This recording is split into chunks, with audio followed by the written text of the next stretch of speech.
El presidente Nayib Bukele arrasa en Washington. Este es el discurso de Bukele con el cual arrasó en Washington en la Conferencia Política de Acción Conservadora, que es realizada en Estados Unidos y reúne a varias figuras políticas de relevancia global.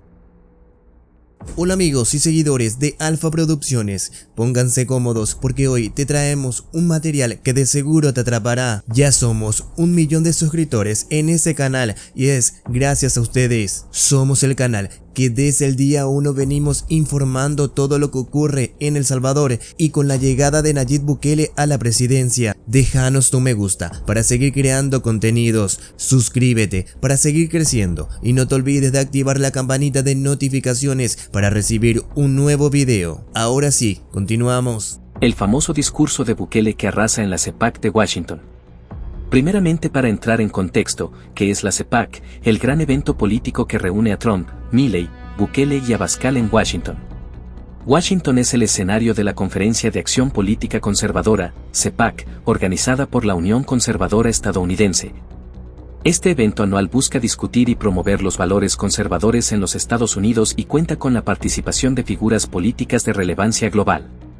En la edición de este año 2024, se destacó la presencia de Donald Trump, expresidente y aspirante a la candidatura republicana, quien también dio su discurso. La CEPAC es conocida por ser el foro conservador más antiguo y prestigioso de los Estados Unidos, fundado en 1964. Su objetivo es salvaguardar principios como la vida, la libertad y el derecho a la propiedad. El enfoque principal del evento es la política nacional. Sin embargo, su importancia radica también en su capacidad para reunir a un espectro amplio de figuras conservadoras en un año lleno de elecciones clave en los Estados Unidos. Este año, el encuentro ha atraído a líderes internacionales, entre ellos al argentino Javier Milei y al salvadoreño Nayib Bukele, el cual su discurso se ha vuelto bastante famoso por sus palabras. A continuación les dejaré el video subtitulado para que lo vean. It is truly an honor to be here just a few days after our presidential and legislative elections. Which, by the way, they pulverized the opposition. Yes! Yes! They say globalism comes to die at CPAC.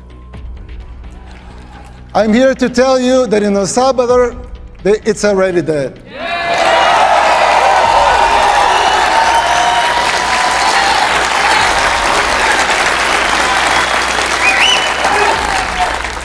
But if you want globalism to die here too, you must be willing to unapologetically fight against everything and everyone that stands for it. Fight for your freedoms, fight for your rights. The next president of the United States must not only win an election, he must have the vision, the will, and the courage to do whatever it takes. And above all, he must be able to identify the underlying forces that will conspire against him. These dark forces are already taking over your country. You may not see it yet, but it's already happening. You don't see it as clearly because people are designed to see linear changes, not exponential ones. We don't always recognize how fast a problem can multiply and spiral out of control. The problem is much like the metaphor of the boiling frog. Once the water boils, it's already too late. People fail to see these things. It's our nature. Just like the frog, people become complacent and they don't realize how bad things are getting until it's too late. While I know, of course, El Salvador is a lot smaller country, setting aside the differences, there's a similarity with what is happening here in the United States. We also had many apparently isolated problems in the 60s and the 70s, and we failed to realize as a country the severity of them until it became a civil war. By the time we reacted, it was already too late. We were already boiled like the frog. And it took us 50 years, 2 wars, 250,000 lives, and a third of our population displaced, and a near miracle to get our country back. And you!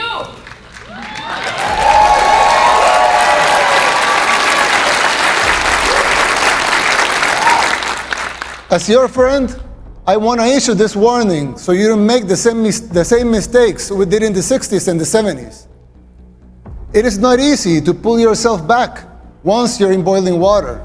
In fact, all the experts said it was impossible. And besides, you don't want to wait 50 years and maybe hope for a miracle to get out of hell. You can still jump before the water boils. Some might say I'm exaggerating, but we can clearly see the signs of a declining society because our own hit rock bottom decades ago. It's like when we see someone getting sick. First, it's maybe just stomachache, or a headache, or a small fever. But if you don't deal with the disease, it will only get worse, and then it may be too late. Even after our first war in El Salvador, we failed again to look into the signs of the second civil war that was coming, the gang war. After 1 million people fled the first war, a lot of them came to live in ghettos here in the United States, where the gangs were formed. When former President Clinton deported a lot of those gang members without telling us they were gang members, they were criminals. They roamed free and recruited young people, thousands of young Salvadorans, to join the gangs. At first, they seemed like petty criminals, but they began to change and transform until they became the unscrupulous terrorists that we know today. Most of them even perform satanic rituals, and this has been well documented. The government back then didn't deal with the disease, nor did the next administration, nor did the ones after that. The disease that had begun with mild symptoms got worse and worse. It became a cancer that seemed incurable. We are already seeing these symptoms in the United States. Big cities in decline like Baltimore, Portland, New York, just to name a few. Places where crime and drugs have become the daily norm, and even accepted and promoted by the government. How many young people have you lost to the streets of Philadelphia or San Francisco, to fentanyl? Did we see these apocalyptic sights 15, 10, 5 years ago? Can you imagine how it will be in the next 5, 10, or 15 years? The same thing was happening in El Salvador. In the span of less than a decade, gangs took control of all the country and our society. They evolved into a parallel government, controlling elections and even political parties. Every aspect of the daily life of most people was controlled by the gangs. Murder capital of the world is a tragic title to hold.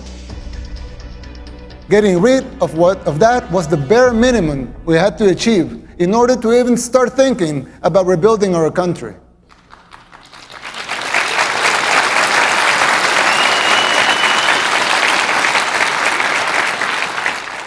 But jumping out of the water when it's already boiling is an almost impossible feat. You are not there yet. And believe me, you don't want to be. We did the unthinkable to cleanse our society. We arrested the terrorists, but we have to remove corrupt judges and corrupt attorneys and prosecutors.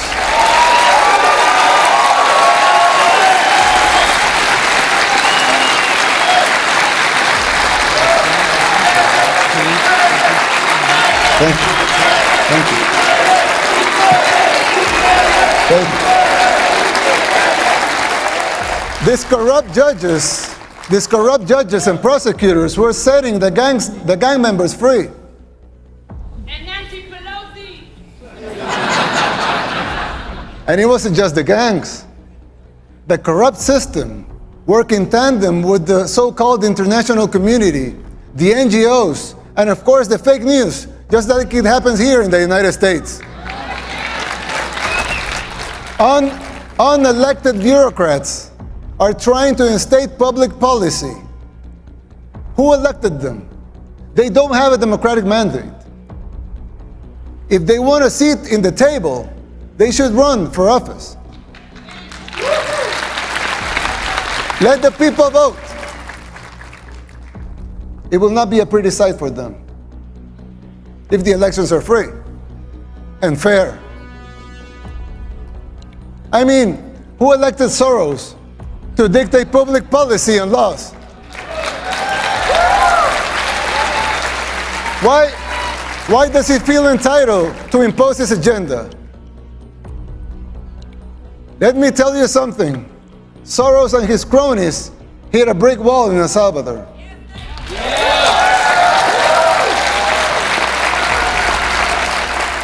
Thank God, and all the glory be to him, Salvadorans are now immune to his influence. No one believes his lies anymore over there.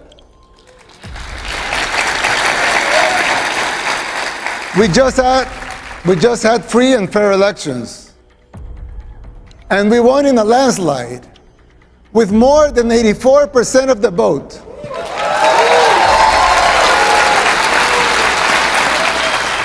Let that sink in. More than 84% of the people voted to continue our policies. Our victory is unprecedented in the history and modern democracies in the world. Antes de continuar, quiero que sepan que estamos orgullosos de estar informando todo lo que ocurre en El Salvador. Nayib Bukele es un presidente ejemplar, visionario y por sobre todo honesto. Ha convertido a El Salvador completamente. Ahora solo se vive paz y tranquilidad. Démosle siempre nuestro apoyo para que pueda seguir convirtiendo a El Salvador en una potencia mundial. Seguimos con la información.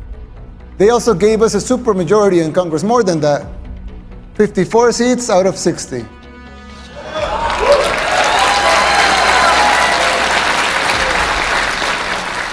$57 if we count our allies.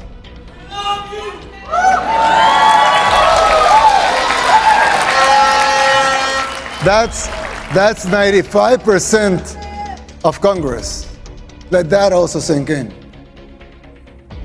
The people of El Salvador have woken up, and so can you.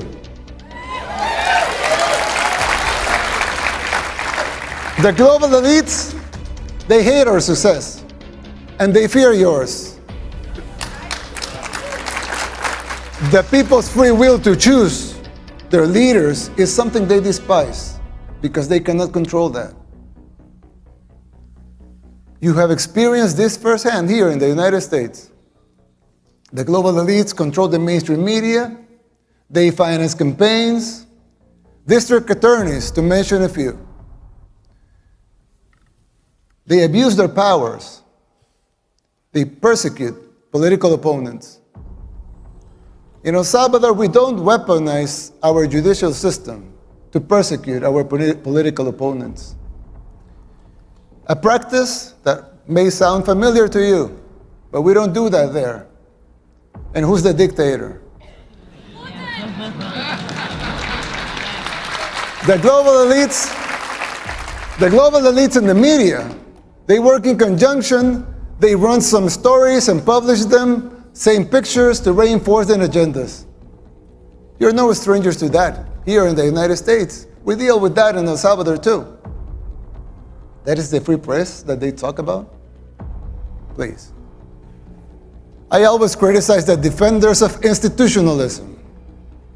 Not because I don't think strong institutions are paramount and necessary for a democracy, but because I find them very hypocritical.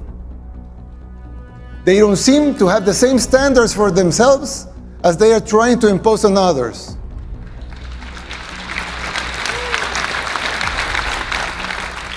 But there's yet another component that is more dangerous than a simple double standard. Institutions were created to serve the people and not the other way around.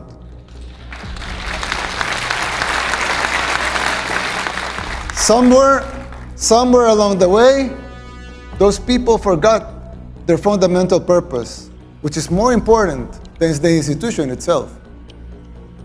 When the judicial system was created, it was created out of the necessity to bring justice. But now, it seems like survival and control of the judges, of the AGs, among others, are paramount. And the need to bring justice is merely a little more than an afterthought. Another example, the police was created to bring law and order. Let them seek law and order then. But now some of them are even afraid to do their job because they fear the consequences for doing it. They should be encouraged to fulfill their foundational roles without fear of repercussions that distract them from their missions.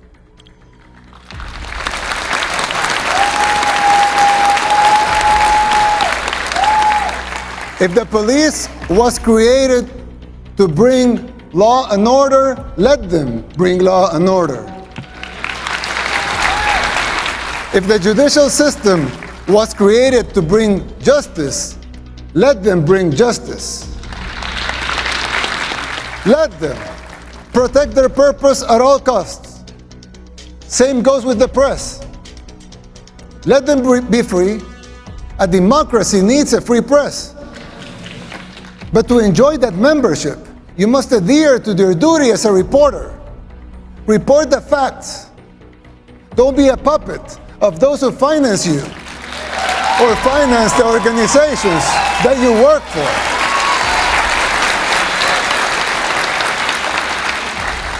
Your freedom of speech will always be protected. We believe in free speech. Everyone here believes in free speech. Your free speech will always be protected. But don't call yourself a journalist if you're just an activist.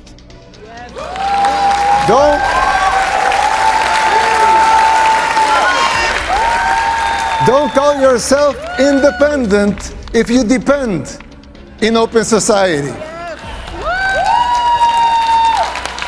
Sarah's NGO for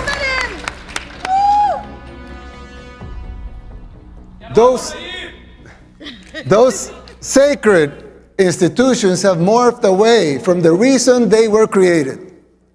We should not defend those institutions for the sake of being institutions.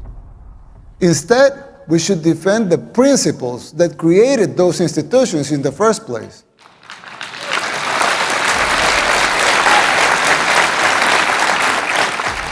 It's troubling to see that this is happening everywhere. Not only in El Salvador and the United States, it's happening everywhere. But even here, in the United States, in the most powerful country in the world, even here, it's happening. America should listen to these words, not because the El Salvador model should be replicated here, but because these specific examples apply to any nation that has lost or is losing its way.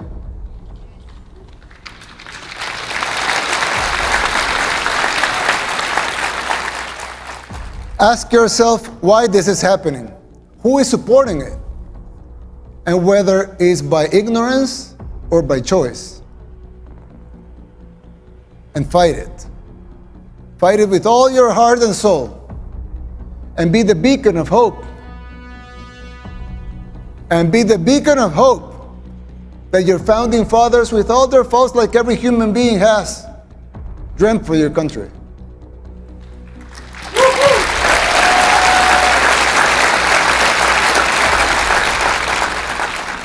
Fight for your freedoms, for your rights. Fight for the original purpose of these institutions and not their mere existence. It's still not too late. It can be done. It is time to erase these new paradigms that have been imposed in the recent years that make no sense. If you just free your minds from those invisible chains, you could do it.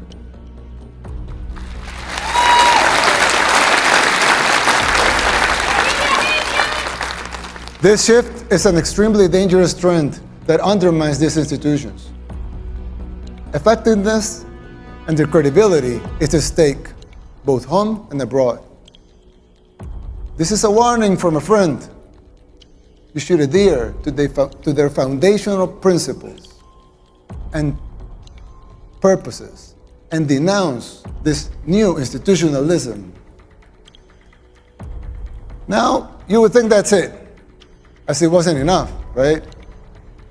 But unfortunately, there's more. there are other symptoms that are even more difficult to diagnose. For instance, the financial situation of the United States. When I talk to my conservative friends right here, they always tell me that the problem is high taxes, but they're wrong. Of course, high taxes are extremely high here in the United States. I give you that.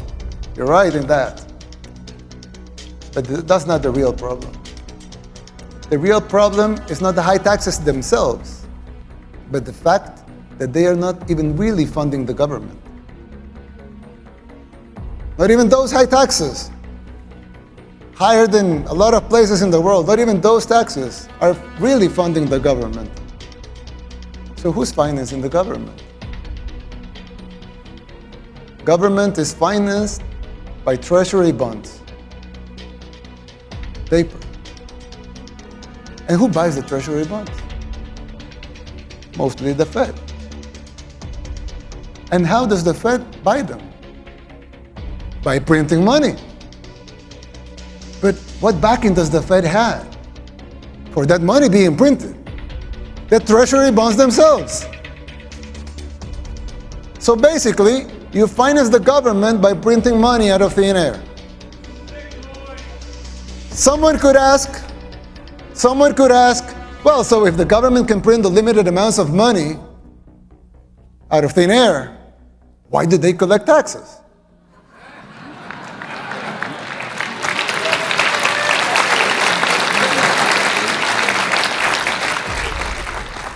I mean, in theory, it would make sense, right? If they can print unlimited amounts of money, why would they need taxes for? The answer is simple, but it's very shocking. The real problem is that you pay high taxes only to uphold the illusion that you are funding the government, which you are not.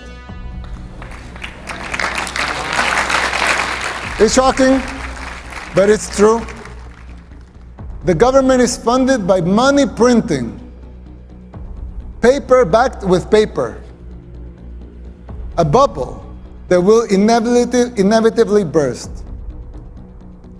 The situation is even worse than it seems, because if most Americans and the rest of the world were to become aware of this farce, confidence in your currency would be lost, the dollar would fall, and the Western civilization with it.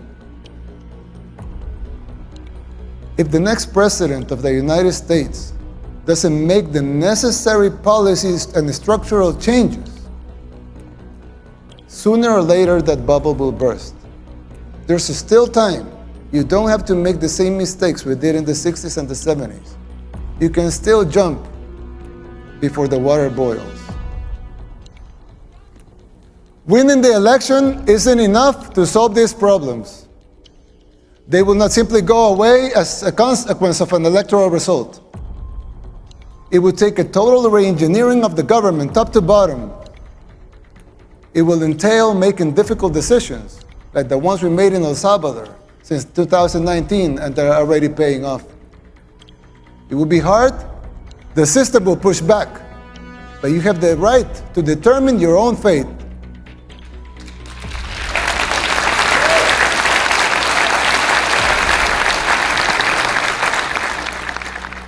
Salvadorans did the same. The decision for the direction of our nation was ours, and it continues to be ours. We didn't tolerate being told what to do. In doing so, we did the unthinkable. Against all adversity, we transformed El Salvador from the most dangerous country in the world to the safest in the Western Hemisphere.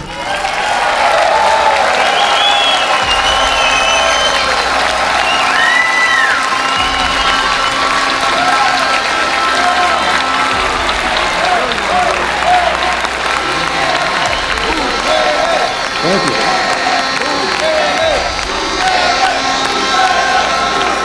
Thank you. We did it by defying the global elites. We told them no more. And that is my message to you. Put up the fight, because it is, in the end, it will be worth it. It has been for us, and you will have your country back. May God bless you. May God bless the people of the United States. May God bless El Salvador and the future of both our nations. Thank you very much. Gracias a todos por mirar el video hasta el final, espero que te haya gustado y así puedas volver en un próximo video. Cada día estamos informando todo lo que ocurre en El Salvador, así que ya saben, esto ha sido todo por hoy, nos vemos en una próxima.